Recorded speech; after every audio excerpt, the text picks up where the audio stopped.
السلام علیکم ورحمۃ اللہ وبرکاتہ۔ عزیز طالبات، امید ہے آپ سب خیر و عافیت کے ساتھ ہوں گے۔ آج ہم جامع ترمذی جلد دوم کا سبق نمبر 86 پڑھیں گے۔ باب ومن سورۃ الصافات۔ درود شریف پڑھ لیں۔ اللہم صلی علی محمد وانزلہ المقعد المقرب عندک یوم القیامہ۔ اب سبق کا آغاز کرتے ہیں۔ بسم اللہ الرحمن الرحیم۔ باب ومن سورۃ الصافات۔ جی، عن انس بن مالک قال قال رسول اللہ صلی اللہ علیہ وسلم ما من داع دعا الى شيء الا كان موقوفا يوم القيامة لازما له لا يفارقه وان دعا رجل رجلا ثم قرأ قول الله عز وجل وقفوهم انهم مسؤولون ما لكم لا تناصرون۔ حضرت انس بن مالک کہتے ہیں کہ رسول اللہ صلی اللہ علیہ وسلم نے فرمایا کہ کوئی شرک یا فجور کی دعوت دینے والا ایسا نہیں ہوگا کہ قیامت کے دن اسے روکا نہ جائے گا۔ لازما لہو لا یفارقہ، اور اس پر اس کا وبال نہ پڑے۔ لا یفارقہ، وہ جسے دعوت دی گئی کسی قیمت پر اس سے الگ نہیں ہوگا۔ اگرچہ کسی ایک شخص نے ہی دوسرے ایک شخص کو دعوت دی ہو۔ پھر آپ صلی اللہ علیہ وسلم نے یہ آیت تلاوت فرمائی، وقفوہم انہم مسئولون ما لکم لا تناصرون، یعنی اللہ تعالیٰ فرشتوں سے فرمائیں گے کہ انہیں کھڑا کرو اور ان سے پوچھا جاوے گا کہ کیا وجہ ہے کہ تم آپس میں ایک دوسرے کی مدد اب نہیں کرتے۔ دنیا میں تو تم بڑے دعوے دار تھے، آج تم مددگار کیوں نہیں ہو ایک دوسرے کی۔ جی، عن ابی العالیۃ عن ابی بن کعب قال سألت رسول اللہ عن قول اللہ تعالی وارسلناہ الی 100,000 او یزید قال 20,000۔ ابی بن کعب نے آپ صلی اللہ علیہ وسلم سے وارسلناہ الی 100,000 او یزید ارشاد باری تعالی ہے، اس آیت کے متعلق سوال کیا تو آپ صلی اللہ علیہ وسلم نے فرمایا کہ 20,000 تھے۔ آیت کا ترجمہ یہ ہے کہ ہم نے انہیں 1,00,000 آدمیوں کی طرف رسول بنا کر بھیجا، بلکہ اس سے زیادہ افراد کی طرف رسول بنا کر بھیجا۔ انہیں سے مراد حضرت یونس علیہ السلام۔ ہم نے حضرت یونس علیہ السلام کو 1,00,000 بلکہ ان سے بھی زیادہ کی طرف رسول بنا کر بھیجا۔ تو آپ صلی اللہ علیہ وسلم نے فرمایا کہ ان کی تعداد 20,000 20,000۔ تو زیادتی کی مقدار آپ نے بیان کی ہے کہ وہ 20,000 ہے۔ وہ کتنی ہے؟ 20,000۔ هذا حدیث غریب۔ عن سمرة عن النبي في قول تعالى وجعلنا ذريته هم الباقين قال حام وسام ويافث بالثاء۔ حضرت سمرہ بن جندب وجعلنا ذريته هم الباقين کی تفسیر میں آپ صلی اللہ علیہ وسلم سے نقل کرتے ہیں کہ وہ نوح کے بیٹے حام، سام اور یافث ہیں۔ حام، سام اور یافث ہیں۔ آیت کا ترجمہ یہ ہے کہ ہم نے نوح کی اولاد کو باقی رکھا، ہم نے نوح علیہ السلام کی اولاد ہی کو باقی رکھا۔ تو اس سے آپ صلی اللہ علیہ وسلم نے جو وضاحت کی ہے وہ یہ ہے کہ اس سے مراد حام، سام اور یافث جو حضرت نوح علیہ السلام کی اولاد تھی اور حضرت نوح علیہ السلام پر ایمان لائے اور ان کی ذریت کو اللہ تعالیٰ نے زندہ رکھا۔ عن سعید بن ابی عروبۃ عن قتادۃ عن الحسن عن سمرۃ عن النبی صلی اللہ علیہ وسلم قال سام ابو العرب وحام ابو الحبش ویافث ابو الروم۔ آپ صلی اللہ علیہ وسلم نے فرمایا کہ سام عرب کا باپ ہے اور حام حبشیوں کا اور یافث رومیوں کا باپ ہے۔ جی، باب ومن سورۃ صاد۔ عن ابن عباس رضی اللہ عنہما قال مرض ابو طالب فجاءته قریش وجاءه النبی صلی اللہ علیہ وسلم وعند ابی طالب مجلس رجل فقام ابو جہل كي يمنعه قال وشكوه إلى أبي طالب فقال يا ابن أخي ما تريد من قومك؟ قال إني أريد منهم كلمة واحدة تدين لهم بها العرب وتؤدي إليهم وتؤدي إليهم العجم الجزية. قال كلمة واحدة قال كلمة واحدة فقال يا عم قولوا لا إله إلا الله فقالوا إلها واحدا ما سمعنا بها ذا في الملة الآخرة إن هذا إلا اختلاق. قال فنزل فيهم القرآن صاد والقرآن ذي الذكر بل الذين كفروا في عزة وشقاق إلى قوله ما سمعنا بهذا في الملة الآخرة إن هذا إلا اختلاق. جی حضرت ابن عباس فرماتے ہیں کہ جب ابو طالب بیمار ہوئے تو قریش اور آپ صلی اللہ علیہ وسلم ان کے پاس گئے۔ ابو طالب کے پاس ایک آدمی کے بیٹھنے کی جگہ موجود تھی۔ فقام ابو جہل کی یمنعہ، ابو جہل آپ صلی اللہ علیہ وسلم کو وہاں بیٹھنے سے منع کرنے کے لیے اٹھا۔ قال وشکوہ الی ابی طالب، اور لوگوں نے ابو طالب سے رسول اللہ صلی اللہ علیہ وسلم کی شکایت کی۔ فقال یا ابن اخی ما ترید من قومک، انہوں نے آپ صلی اللہ علیہ وسلم سے پوچھا کہ بھتیجے اپنی قوم سے کیا چاہتے ہو؟ آپ صلی اللہ علیہ وسلم نے فرمایا انی ارید منہم کلمۃ واحدہ، میں چاہتا ہوں کہ یہ لوگ ایک کلمہ کہنے لگیں، تدین لہم بها العرب وتؤدی الیہم العجم الجزیہ، اگر یہ لوگ میری اس دعوت کو قبول کر لیں گے تو عرب پر حکم حاکم ہو جائیں گے، عرب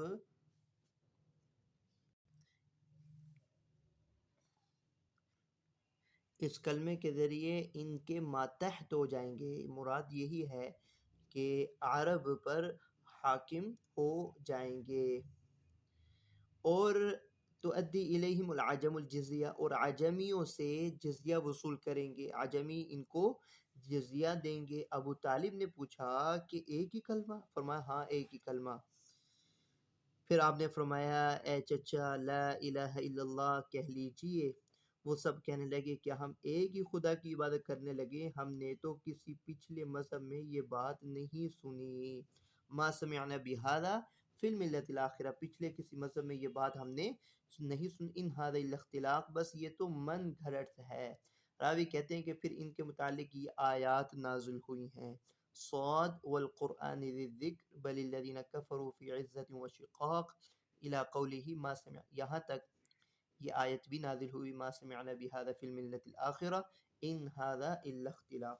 اس کا ترجمہ یہ ہے قرآن کی قسم ہے جو نصیحت سے پر ہے، بلکہ یہ کفار تعصب اور مخالفت میں ہے، ہم ان سے پہلے بہت سی امتوں کو ہلاک کر چکے ہیں جنہوں نے بڑی ہائے پکار کی لیکن وہ وقت خلاصی کا نہیں تھا، اور ان کفار نے اس بات پر تعجب کیا کہ ان کے پاس ایک ڈرانے والا آ گیا، وہ کہنے لگے یہ شخص جھوٹا جادوگر ہے کہ اس نے اتنے معبودوں کی جگہ ایک ہی معبود رہنے دیا۔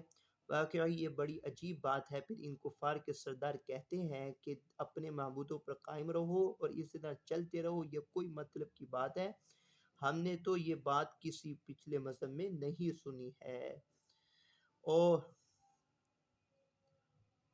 یہ گھڑی ہوئی بات ہے، یہ گھڑی ہوئی بات۔ هذا حديث حسن. وبقال حدثنا بندار قال حدثنا يحيى بن سعيد عن سفيان عن الأعمش نحو هذا الحديث وقال يحيى بن عمارة. وبقال حدثنا سلمة بن شبيب وعبد بن حميد قال حدثنا عبد الرزاق عن معمر عن أيوب عن أبي قلابة عن ابن عباس قال قال رسول الله صلى الله عليه وسلم أتاني الليلة ربي تبارك وتعالى في أحسن الصور، قال أحسبه، قال في المنام، فقال يا محمد هل تدري فيما يختصم الملأ الأعلى؟ قال قلت لا، قال فوضع يده بين كتفي حتى وجدت بردها بين ثديي، أو قال في نحري فعلمت ما في السماوات وما في الأرض. قال يا محمد هل تدري فيما يختصم الملأ الأعلى؟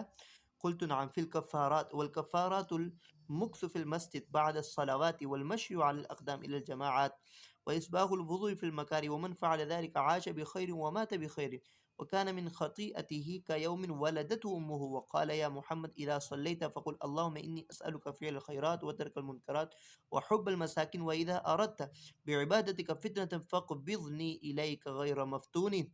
قال والدرجات إفشاء السلام وإطعام الطعام والصلاة بالليل والناس النيام.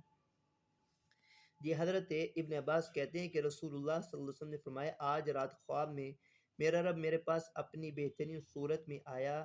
راوی کہتے ہیں کہ میرا خیال ہے کہ آپ نے خواب کا لفظ بھی فرمایا، فی المنام کا لفظ فرمایا ہے، اور پوچھا کہ محمد کیا تم جانتے ہو کہ مقرب فرشتے کس بات میں جھگڑ رہے ہیں؟ میں نے عرض کیا نہیں.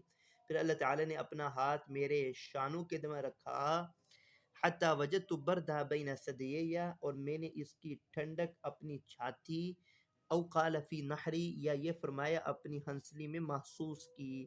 چنانچہ میں جان گیا کہ آسمان و زمین میں کیا ہے. پھر پوچھا محمد کیا جانتے ہو مقرب فرشتے کس بات پر جھگڑ رہے ہیں؟ عرض کیا جی ہاں، کفارات میں، اور کفارات مسجد میں نماز کے بعد ٹھہرنا، جماعت کے لیے پیدل چلنا، تکلیف میں بھی اچھی طرح وضو کرنا ہے. جس نے یہ عمل کیے وہ خیر ہی کے ساتھ زندہ رہا، ومات بخیر، اور خیر ہی کی حالت میں فوت ہوا. جس نے یہ ومن وکان من خطیئته کیوم ولدته امه، نیز وہ گناہوں سے اس طرح ہو گیا گویا کہ اسی دن تھا جس دن اس کی ماں نے جانا تھا. وَكَانَ مِنْ خَطِيئَتِهِ كَيَوْمٍ وَلَدَتْهُ، اور وہ گناہوں سے یوں پاک صاف ہو گیا جس دن اس کی ماں نے اسے جانا. پھر اللہ تعالی نے فرمایا کہ محمد جب تم نماز پڑھ چکو تو یہ دعا پڑھا کرو. اذا صلیت یا محمد فقل اللہم انی اسألک فعل الخیرات وترک المنکرات وحب المساکین واذا اردت بعبادتک فتنة فاقبضنی الیک غیر مفتون. یہ دعا کے کلمات ہیں. پھر آپ نے یہ فرمایا والدرجات افشاء السلام، کہ درجات تو یہ ہیں کہ سلام کو رواج دینا، اطعام الطعام کھانا کھلانا، والصلاة باللیل والناس نیام، جب لوگ سو جائیں تو نمازیں پڑھنا. وقد ذكروا بين أبي قلابة وقد ذكروا بين أبي قلابة وبين ابن عباس في هذا الحديث رجلا وقد رواه قتادة عن أبي قلابة عن خالد بن اللجلاج عن ابن عباس.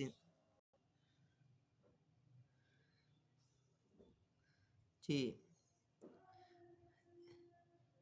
ذکر کیا ہے ابو قلابہ اور ابن عباس کے درمیان ایک راوی کا راوی کا، اور جس کو قتادہ نے ابی قلابہ کے طریق سے وہ نام ذکر کیا ہے خالد بن لجلاج. جی ادھر اس کا نام ہے، ان کا نام ہے حدثنا محمد بن بشار قال حدثنا معاذ بن هشام قال حدثني ابي عن قتادة عن ابي قلابة عن خالد بن اللجلاج عن ابن عباس ان النبي صلى الله عليه وسلم قال اتاني ربي في احسن صورة فقال يا محمد فقلت لبيك ربي وسعديك قال فيما يختصم الملأ الاعلى قلت ربي لا ادري فوضع يده بين كتفي حتى وجدت بردها بين ثديي، یہاں تک کہ میں نے اس کی ٹھنڈک اپنی چھاتی میں محسوس کی. فعلمت ما بین المشرق والمغرب فقال یا محمد فقلت لبیک وسعدیک قال فیما یختصم الملأ الاعلی، کہ ملأ الاعلی یعنی آسمان کے فرشتے کس چیز میں جھگڑ رہے ہیں، مقرب فرشتے کس چیز میں جھگڑ رہے ہیں. قلت فی الدرجات والکفارات وفی نقل الاقدام الى الجماعات واسباغ الوضوء في المكروهات وانتظار الصلاة بعد الصلاة ومن يحافظ عليهن عاش بخير ومات بخير وكان من ذنوبه كيوم ولدته، اور وہ گناہوں سے یوں ہو جائے گا پاک صاف جیسے آج ہی اس کی ماں نے اس کو جنا. هذا حديث حسن غريب من هذا الوجه. وفي الباب عن معاذ بن جبل وعبد الرحمن بن عائش عن النبي وقد روي هذا الحديث عن معاذ بن جبل عن النبي بطول وقال إني نعست فاستثقلت نوما فرأيت ربي في أحسن صورة فقال فيما يختصم الملأ الأعلى. معاذ بن جبل بھی آپ صلی اللہ علیہ وسلم سے اسی کی مانند طویل حدیث نقل کرتے ہیں، اس میں یہ الفاظ بھی ہیں کہ آپ نے فرمایا انی نعست، میں سو گیا، واستثقلت یومن، اور گہری نیند میں ڈوب گیا، نومن گہری نیند میں ڈوب گیا، تو میں نے رب کو بہترین صورت میں دیکھا، تو اللہ تعالی نے مجھ سے پوچھا فیما یختصم الملأ الاعلیٰ، کہ مقرب فرشتے کس چیز میں جھگڑا کر رہے ہیں. جی، عن يحيى بن أبي كثير عن زيد بن سلام عن أبي سلام عن عبد الرحمن بن عايش الحضرمي أنه حدث عن مالك بن يخامر السكسكي عن معاذ بن جبل قال احتسب عنا رسول الله ذات غداة عن صلاة الصبح حتى كدنا نتراءى عين الشمس، فخرج سريعا فثوب بالصلاة فصلى رسول وتجوز في صلاته، فلما سلم دعا بصوته فقال لنا على مصافكم كما أنتم، ثم انفتل إلينا فقال أما إني سأحدثكم ما حبسني عنكم الغداة، إني قمت من الليل فتوضأت وصليت ما قدر لي فنعست في صلاتي فاستثقلت فإذا أنا بربي تبارك وتعالى في أحسن صورة، فقال يا محمد، قلت لبيك يا رب، قال فيما يختصم الملأ الأعلى، قلت لا أدري ربي، قالها ثلاثا، قال فرأيته وضع كفه بين كتفي حتى وجدت برد أنامله بين ثديي فتجلى لي كل شيء وعرفت، فقال يا محمد، قلت لبيك ربي، قال فيما يختصم الملأ الأعلى، قلت في الكفارات، قال ما هن، قلت مشي الأقدام إلى الجماعات والجلوس في المساجد بعد الصلوات وإسباغ الوضوء في المكروهات، قال ثم فيما، قلت إطعام الطعام ولين الكلام والصلاة بالليل والناس نيام، قال سل، قلت اللهم إني أسألك فعل الخيرات وترك المنكرات وحب المساكين وأن تغفر لي وترحمني وإذا أردت فتنة في قوم فتوفني غير مفتون، وأسألك حبك وحب من يحبك وحب عمل يقرب إلى حبك. قال رسول الله إنها حق فادرسوها ثم تعلموها. حضرت معاذ بن جبل فرماتے ہیں کہ رسول اللہ صلی اللہ علیہ وسلم ایک صبح نماز فجر سے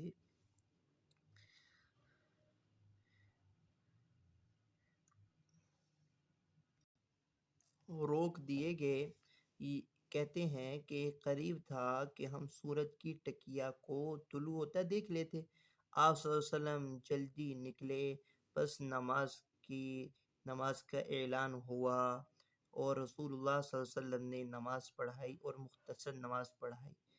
پس جب آپ صلی اللہ علیہ وسلم نے نماز کا سلام پھیر دیا تو بلند آواز سے آپ نے یہ کہا علی مصافکم کما انتم، اپنی جگہ پر ہی ٹھہرے رہو. پھر آپ ہماری طرف متوجہ ہوئے اور آپ نے فرمایا کہ میں تم کو وجہ بتاتا ہوں جس کے سبب آج صبح میں روکا رہا. انی قمت من اللیل فتوضأت وصلیت ما قدر لی فنعست فی صلاتی. تو پھر آپ نے سارا واقعہ بیان کیا کہ رات کو میں نے قیام کیا، وضو کیا اور نماز جو قدرت تھی وہ نماز پڑھی. نماز میں ہی میں اونگ آ گئی اور نیند میں گہرا چلا گیا. فَإِذَا أَنَا بِرَبِّي تَبَارَكَ وَتَعَالَى فِي أَحْسَنِ صُورَةٍ فَقَالَ يَا مُحَمَّدْ قُلْتُ لَبَّيْكَ رَبِّي. جو سارا مکالمہ ہوا وہ ہم گزشتہ احادیث میں پڑھ چکے ہیں. هذا حديث حسن صحيح. سألت محمد بن إسماعيل عن هذا الحديث فقال هذا حديث حسن صحيح. هذا أصح من حديث الوليد بن مسلم عن عبد الرحمن بن يزيد بن جابر قال حدثنا خالد بن اللجلاج قال حدثني عبد الرحمن بن عايش الحضرمي قال سمعت رسول الله فذكر الحديث وهذا غير محفوظ. هكذا ذكر الوليد في حديث عن عبد الرحمن بن عايش قال سمعت رسول الله، وروى بشر بن بكر عن عبد الرحمن بن يزيد بن جابر هذا الحديث بهذا الإسناد عن عبد الرحمن بن عايش عن النبي وهذا صح. وعبد الرحمن بن عايش لم يسمع من النبي صلی اللہ علیہ وسلم. یہاں تک آج ہمارا سبق ہے. السلام علیکم ورحمۃ اللہ وبرکاتہ.